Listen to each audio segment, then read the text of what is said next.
आया भाई साहब की तरफ से, क्या बैंक की नौकरी जायज है? क्योंकि सूद की आमदनी से बैंक के अखराजात तकमील होते हैं। भाई ने सवाल किया कि क्या बैंक की नौकरी कर सकते हैं, इसलिए कि सूदी कारोबार की वजह से वहां पर मामला होता है।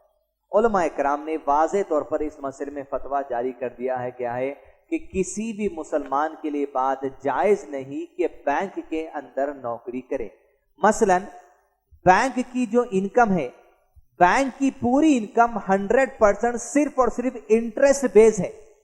बैंक का पूरा जो कमाई होती है वो मुकम्मल तौर पे सूदी कमाई होती है। आप पैसा जमा करेंगे, किसी को फिक्स डिपॉजिट कर देते, किसी को गोल्ड लोन दे देते, किसी को होम लोन दे देते, किसी को कार लोन दे देते, किसी को बाइक लोन दे देते, किसी को जो सो लोन दे देते बिजनेस के लिए। अब इसके ऊपर जो सूद कमाते रहते वही उनका कारोबार है। उलमा इकराम ने कहा इसलिए कि बैंक की मुकम्मल तिजारत सिर्फ और सिर्फ सूद के बेस पर है, ऐसी बैंक में आप काम नहीं कर सकते। लेकिन ऐसी बैंक है जो इस्लामी नुक्ते नजर से अपने तमाम कारकर्दगियों को अंजाम देती है, ऐसी बैंक में काम करने में कोई हरज नहीं, वो हलाल हो जाता है। लेकिन ऐसी बैंक या ऐसी कंपनी या ऐसी ऑफिस जहां पर सूदी लेन देन चलते हैं, सूदी दस्तावेज बनते हैं, या जो सो इंश्योरेंस कंपनी है, या जो सो मॉर्गेज कंपनी है, या जो सो बैंक है, या चिटफंड की ऑफिस है, ऐसे तमाम जगहों पर जिनका बुनियाद, जिनका बेस सिर्फ और सिर्फ उनकी आमदनी के जरिया सूद है,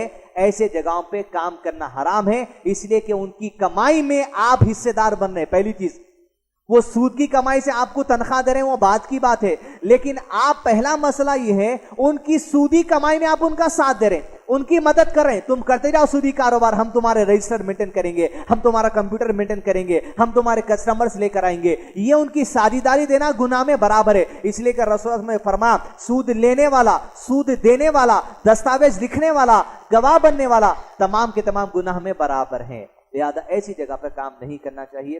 अल्लाहु आलम। उलमा कराम मजीद बेहतर जवाब दे सकते हैं। दूसरे सवाल की तरफ आगे बढ़े। ये सवाल है कि टू व्हीलर गाड़ियों का इंश्योरेंस कराना पड़ता है, अगर नहीं करें तो पुलिस चालान करती है, इस मसले का किस तरह हल करें? भाई ने अहम सवाल किया। टू व्हीलर का जो इंश्योरेंस है, इस मसले में अगर आप हिंदुस्तान के अंदर नहीं बनाएंगे इंश्योरेंस आपकी गाड़ी का, तो आपको चालान पड़ेगा।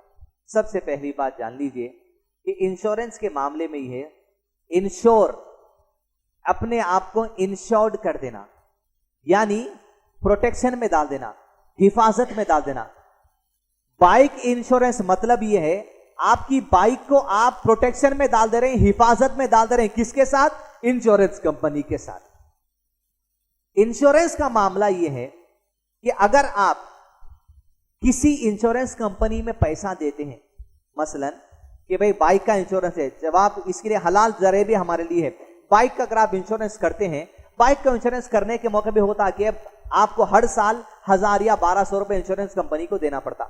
इस तरह लाखों गाड़ियों से हजार रुपए लोग वसूल करते, और ये जो इंश्योरेंस का पैसा जमा करते पब्लिक से हर साल 1000, 1200 रुपए या 800 रुपए, जो कुछ भी किस्त है, वो पैसा वो लोग जमा करके सूदी कारोबार के लोगों को लोन देते, या बैंकों को लोन देते, या कहीं और जरिए पर लगा देते। पहली चीज ये, अगर आपको इंश्योरेंस पे अपना पैसा दे रहे हैं, आपको मालूम होना चाहिए कि आपका पैसा कहां लग रहा। इंश्योरेंस कंपनी को देना तो दूर की बात है, अगर आप आपके कोई घर रिश्तेदार वालों के पास पैसा रखा है, भाई मैं बाहर जाने वाला हूं, 1 लाख रुपया आपके पास रख रहा हूं, आप इस्तेमाल करना है तो करो, आने के बाद दे दो। लेकिन आपको ये मालूम होना चाहिए, आप बाहर जाने तक आपके पास, आपकी अमानत जिसके पास रखेंगे 1 लाख रुपया, वो किस चीज में खर्चा करने वाले हैं? हराम में खर्चा करने वाले हैं, शराब के कारोबार में खर्चा करेंगे या कपड़ों के कारोबार में खर्चा करेंगे, ये चीज भी आपको वाजे होना पड़ता। लिहाजा इंश्योरेंस कंपनियां ये करती हैं, तमाम लोगों से पैसे जमा करके सूदी कारोबार करना या कोई इंडस्ट्री में लगा देना, और वो जो प्रॉफिट आता है उनके पैसे से नहीं, पब्लिक के पैसे से इंश्योरेंस कंपनी खुद पैसा बना लेती और आपको बोलती कि भाई अगर कुछ गाड़ी को टक्कर हो गई, बम्पर ढीला हो गया, या कहीं गिर गए, कुछ हो गया, इंजन खराब हो गया, तब हम आपको जो रकम जमा करे, कितने भी होने दो, पूरी गाड़ी छिंदिया होना दी दीजिए, आप पूरी रकम जितनी हो रही शोरूम में पूरे पैसे देंगे। सबसे पहले उसूल जान लीजिए। उसूल ये है कि हदीस में अल्लाह के नबी सल्लल्लाहु अलैहि वसल्लम ने फरमाया, गेहूं के बदले गेहूं हराम है, इल्ला ये कि जितना दिया जाए उतना लिया जाए। किसी को आप 2 किलो गेहूं दिए तो 2 किलो वही वापस लेना। 2 किलो गेहूं आप 30 रुपए किलो वाला दिए, लेकिन बोल रहे हैं 2 किलो दियो लेकिन शरबती गेहूं वापस दियो, तो सूद हो जाता। 20 रुपए का गेहूं दिए तो 20 रुपए किलो वाला गेहूं वापस लेना। फिर कहा जो के बदले जो हराम है, इल्ला के जितना दिया जाए उतना लिया जाए। सोने के बदले सोना, सिल्वर के बदले सिल्वर, खजूर के बदले खजूर, ये तमाम को जितना दिया उतना लेना। ठीक उसी तरह पैसे के बदले पैसा हराम है, इल्ला ये कि जितना दिया जाए उतना लिया जाए। इंश्योरेंस कंपनी को अगर आप 1 साल के अंदर 1200 रुपए भरें, कोई अगर गाड़ी को एक्सीडेंट हो गया, आप क्लेम करने गए तो उतने ही लेना जितने आप भरे थे। अगर आप 1200 भर के अगर आप उसको बोल रहे हैं कि नहीं पूरी गाड़ी का तुम खर्चा दियो, कराने वाले और गाड़ी को दीवारों को घस के लेके जाते शोरूम के अंदर, पूरे पैसे मिलना बोल के, ये हराम हो जाता। अब अगर नहीं करेंगे तो चालान है। एक्सीडेंट हुआ तो पहली बात इंश्योर्ड, प्रोटेक्शन, हिफाजत, हमको किसी बैंक की, इंश्योरेंस कंपनी की हिफाजत जरूरी नहीं है, हम सब अल्लाह की हिफाजत में। अल्लाह ताला के करीब हम इंश्योर्ड हैं, किसी और के इंश्योरेंस की हमको जरूरत नहीं है। अल्लाह ताला हमारा मुहाफिज है, बस सबसे बेहतर हिफाजत करने वाला अल्लाह ताला है, किसी दूसरे की हिफाजत जरूरत नहीं है। अब चालान से कैसा बचना? इंश्योरेंस अगर नहीं कराएंगे तो चालान से कैसा बचेंगे?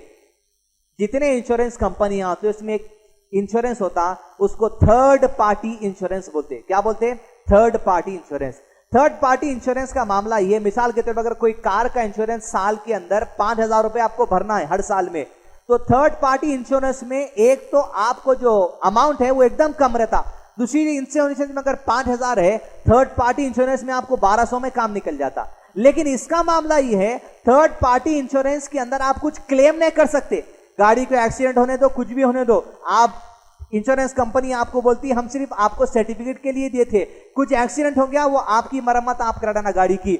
और ये जो थर्ड पार्टी इंश्योरेंस है, ये इंश्योरेंस ट्रैफिक पुलिस भी एक्सेप्ट करती। आपका वो इंश्योरेंस है तो आपको चालान नहीं लगाते ट्रैफिक पुलिस वाले। लिहाजा इंश्योरेंस अगर आपको कराना है तो थर्ड पार्टी इंश्योरेंस करवाइए। अब होता यह कि गाड़ी जब नई शोरूम से खरीद के निकलते हैं उस वक्त लाजिम हो गया कि इंश्योरेंस करके निकलना। अब जो चीज लाजिम हो गई। अगर इफ इनकेस इस मसले में अगर कुछ हुआ इस दरमियान में, उतना ही आप क्लेम करिए जितना जो सो आपको नुकसान हुआ था, जितना आप जो सो भरे थे। जितना नुकसान हुआ 5000 भरे आप, 10000 का नुकसान हुआ, 10000 कंपनी से क्लेम मत कीजिए, 5000 भरे थे 5000 वापस ले लीजिए। बेहतर अगर ये तमाम फितनों से बचने का मसला ये है, थर्ड पार्टी इंश्योरेंस करा लीजिए। पैसे भी कम लगते, क्लेम करने की जरूरत भी नहीं पड़ती, सूद के निजाम से भी बच जाते और ट्रैफिक पुलिस के चालान से भी बच जाते। वल्लाहु आलम।